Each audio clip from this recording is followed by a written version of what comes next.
اعوذ باللہ من الشیطان الرجیم بسم اللہ الرحمن الرحیم۔ MB حدیث و وظائف یوٹیوب چینل میں خوش آمدید۔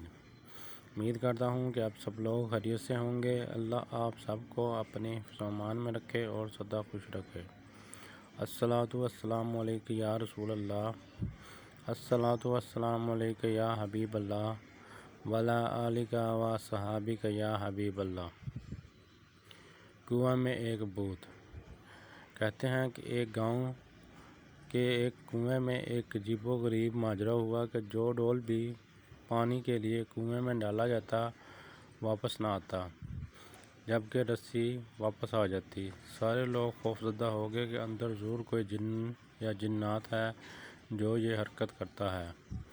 آخر اعلان کیا گیا کہ جو بندہ اس راز کا پتہ لگائے گا اس کو انعام دیا جائے گا۔ ایک آدمی نے کہا کہ اس کو انعام کی کوئی ضرورت نہیں، مگر وہ لوگوں کی مصیبت کے لیے اس قربانی دینے کو تیار ہے، مگر ایک شرط ہے۔ شرط یہ ہے کہ کنویں میں اسی صورت اتروں گا کہ جب رسا پکڑنے والوں میں میرا بھائی بھی شامل ہو۔ اس کے بھائی کو بلایا گیا اور رسا پکڑنے والوں نے رسا پکڑا اور ایک ڈول میں بٹھا کر اس بندے کو اس کنویں میں اتار دیا گیا۔ اس بندے نے دیکھا کہ کنویں میں ایک بچھو قسم کا بندر بیٹھا ہوا ہے جو ڈول سے فوراً رسی کھول دیتا ہے۔ اس بندے نے اپنی جیب کو چیک کیا تو اسے گڑ مل گیا۔ اس نے وہ گڑ اس بندر کو دے دیا۔ یوں بندر اس سے مانوس ہو گیا۔ بندے نے اس بندر کو کندھے پر بٹھایا اور نیچے سے زور زور سے رسا ہلایا۔ گاؤں والوں نے رسا کھینچنا شروع کیا۔ جوں ہی ڈول اندھیرے سے روشنی میں آیا تو وہ لوگ بندر کو دیکھ کر وحشت زدہ ہو گئے کہ یہ کوئی افعین ہے جس نے اس شخص کو کھا لیا ہے اور اب اوپر بھی چڑھا آ رہا ہے۔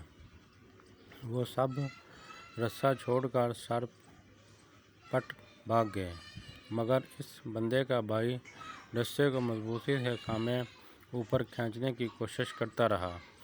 آخرکار وہ کنارے تک پہنچ گیا۔ کنویں سے نکل کر اس بندے نے بندر کو نیچے اتارا اور لوگوں کو بندر کی کارستانیاں بتائیں۔ پھر کہا کہ میں نے اس لیے اپنے بھائی کی شرط رکھی تھی کہ اگر میرے ساتھ کنویں میں کوئی انہونی ہو گئی تو تم سب لوگ بھاگ نکلو گے، جبکہ بھائی کو خون کی محبت روک لے گی۔ یاد رکھے کہ کوئی لاکھ اچھائی کرے مگر خونی رشتے آخرکار خون کے رشتے ہی ہوتے ہیں، ان کی قدر کریں۔ پلیز سبسکرائب مائی چینل اور اس ویڈیو کو صدقہ جاریہ سمجھ کر آگے شیئر کریں۔ اللہ آپ سب کا حامی و ناصر۔